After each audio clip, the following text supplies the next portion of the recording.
Tahun 2023 atau tahun depan kayaknya Indonesia bakal rame banget karena menjelang Pilpres dan Pileg di 2024. Jadi keramaiannya atau keriuhannya mungkin terjadi di 2023.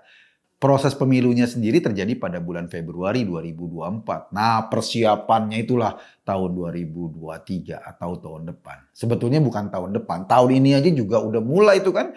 Kemarin Anies sudah dicalonkan oleh Nasdem, Pak Ganjar Pranowo sudah dicalonkan oleh PSI, Pak AHY sudah dicalonkan oleh Partai Demokrat, ya partainya sendiri sih, dan lain-lain.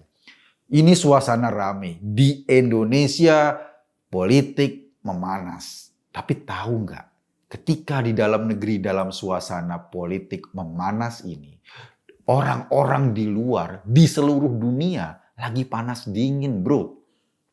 Ekonomi dunia sedang terseok-seok. Inflasi di beberapa negara itu melompat gila-gilaan. Bank sentral di Amerika misalnya terus-menerus menaikkan suku bunga.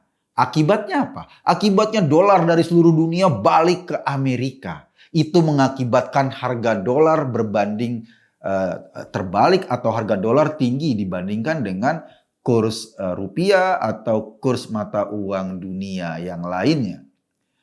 Kalau dalam suasana kayak gitu, inflasi meninggi, barang-barang lebih susah, akhirnya negara-negara berpikir untuk dirinya sendiri.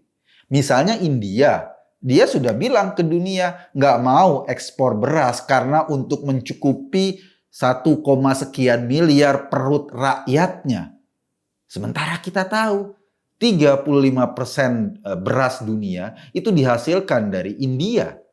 Akibatnya apa? Akibatnya mungkin harga-harga bahan makanan pokok di seluruh dunia juga akan melompat seperti atlet lompat galah. Di Indonesia gimana?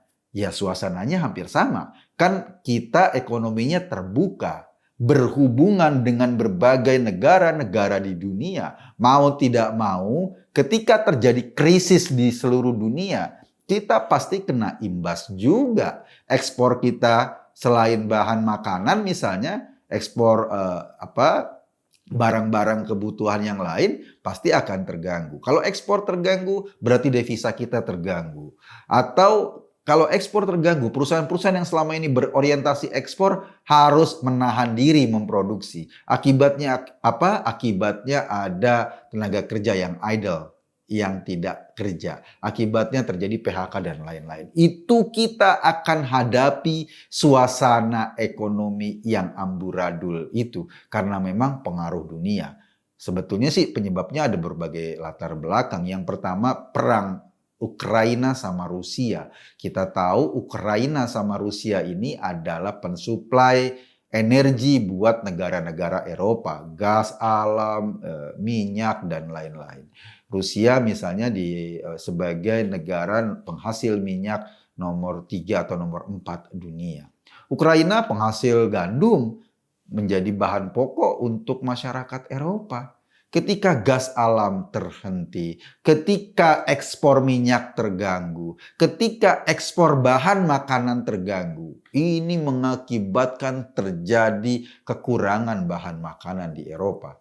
Sekarang saja misalnya di Eropa, orang sudah mengirit besar-besaran. Biaya listrik naik sampai 600%. Mereka mengirit apalagi menjelang musim dingin ketika kebutuhan mereka terhadap gas untuk pemanas sangat tinggi.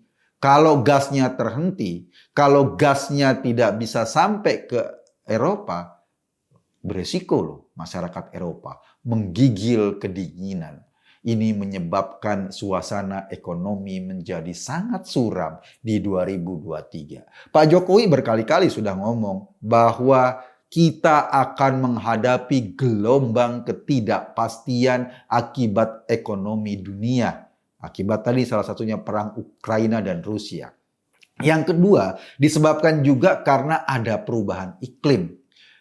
Perubahan iklim ini menyebabkan terganggunya berbagai panen bahan makanan di seluruh dunia. Di Brazil, di Argentina juga pengaruh. Misalnya Argentina akan memproduksi kedelai, kedelainya tidak bisa panen sebagaimana mestinya, berdampak pada harga-harga kedelai dunia. Jadi wajar saja kadang-kadang harga kedelai untuk memproduksi tempe dan tahu itu bisa lompat-lompatan nggak terkira. Sementara produksi kedelai kita belum bisa memenuhi seluruh kebutuhan industri tempe dan tahu. Misalnya, lo bayangin ketika ekonomi menghadapi ketidakpastian, imbasnya pasti ke Indonesia.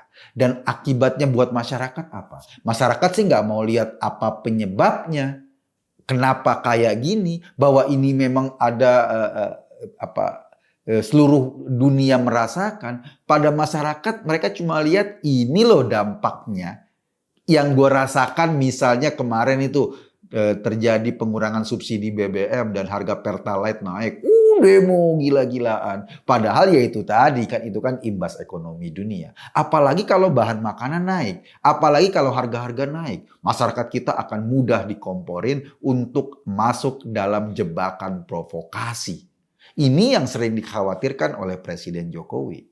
Ditambah kita tahun 2023 memasuki tahun politik, tahun roller coaster, tahun di mana antara kebenaran, informasi yang benar dan hoax menyatu menjadi satu untuk menarik suara.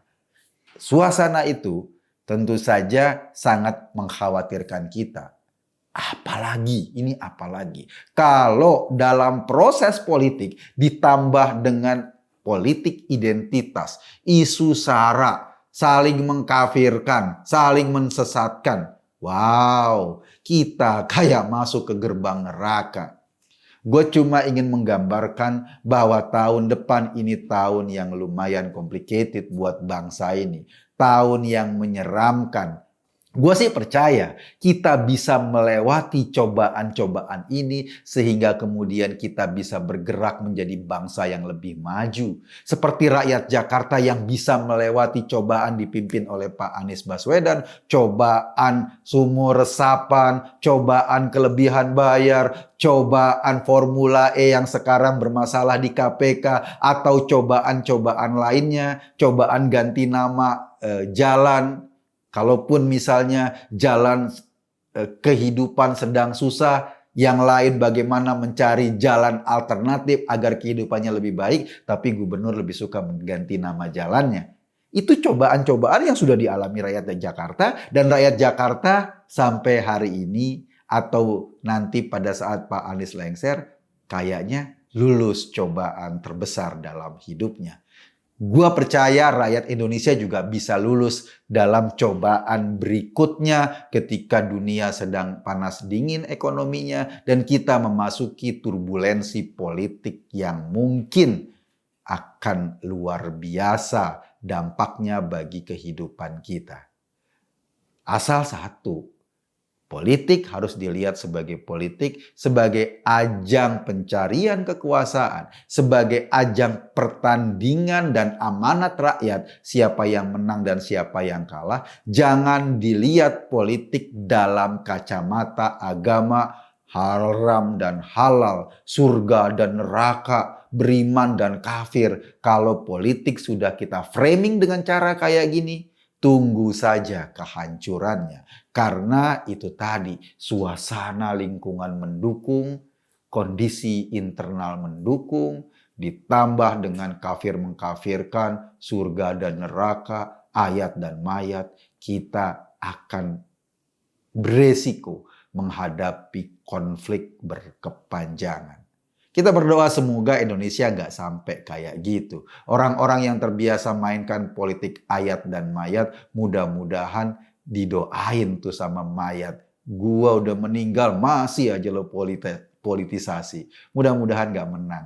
Gitulah kata mayat-mayat yang pernah dipolitisasi. Gue, Eko Kuntadi, hanya mengajak Anda berpikir, kesimpulannya ya terserah Anda. Terima kasih.